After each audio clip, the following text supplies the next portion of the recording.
Ito yung mga winalay natin na unang young bird na winalay natin. Ayan, marunong na mag-perch yung dalawa. Kulang pala ng perch to, dapat magdagdag para. Ayan, oh. Ayan na sila, ang ganda nila, oh. Grabe, oh.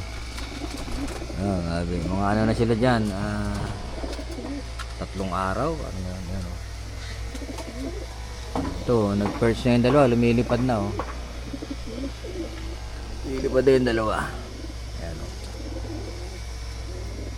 Meron yung isang anak ng ano yan, Alcantara, tsaka Ras Caroline. Ayan, oh. Hindi ko pa sila nilagay sa loob kasi ongoing pa yung ating karera, eh. Pero pagka malakas na yung silang kumain, lalagay ko na sa loob. Lalagay ko na sila ron sa unang cubicle. Para ano.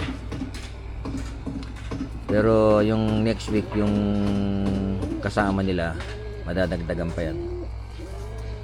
Siguro mag-15 to next week.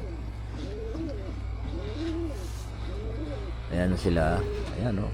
Yan, ganda ng kondisyon nila, oh. Yan. Hindi ko lang alam kung antibiotic ko sila o paano. Kasi yung panahon nga naman is hindi po ba nagbago yung panahon, medyo lumamig sa umaga. So yun, pinag-aaralan pa natin kung ano, dapat ba kami magbigay ng antibiotic dito. Pa-comment na lang po dyan sa ibaba yung ating mga fans here na may suggestion kung ano, kung dapat ba tayo magbigay ng antibiotic sa kanila. Ayan. Kasi nga yung panahon babago-bago, ayaw ko pa silang masyadong i-expose dun, eh. Kasi malamig pa. So siguro mga ano pa sila rito pag nandyan na yung ibang kasama nila. Kasi 15 yung ano, halos magkakasilaki sila. Pag nalagay ko na dyan 15 at lumakas na sila ritong ano, kumain, ilalagay ko na sila ron para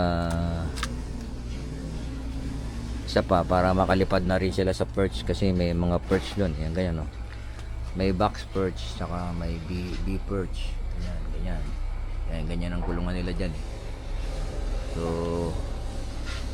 tuturuan natin sila pagka gusto mo malakas na silang kumain tsaka lumipad. Siguro mga 2 weeks pa sila rito kasi antayin pa nila yung kasama nila ron. Or kahit na kung malakas na sila, ilagay ko na sila ron. Yung gusto ko lang yung medyo parang ganito, nakakalipad na para hindi sila masyadong mabuli kung mahaluan man. Kasi mayroon dalawa ron, eh. May dalawa pa ron. May dalawa ron sa ano, eh. Mayroong isang young bird pala ron na nauna, na pinutulan ko ng bagwis. Bubunutan ko pa yun, eh, para ano. Pero hindi pa napalipad yun, eh. Pero baka tuturuan ko na rin yun. Baka yun ang magtuturo sa kanila. Yun ang una kong tuturuan. Kasi kaya ako pinutulan nyo para yung tigta 3 piraso sa primary feather nya sa magkabilang bagwis, para hindi siya masyadong pumitik ng malayo. So viewing lang siya muna ron. Viewing ko lang muna. Kaso pag viewing mo, bumababa agad. Kaya kailangan ko lagyan ng takip yung butas dun, eh, para matagal siya mag-viewing. Ayan, beautiful. Ayan, nagaganda. Yung 3 nandun sa ibaba. Ayan. Malalakas na ho silang kumain. Marunong na silang kumain dito, eh. Tanggalin ko na tong inumin kasi baka mamaya iniman pa ng ano to, eh. Iniman ng maya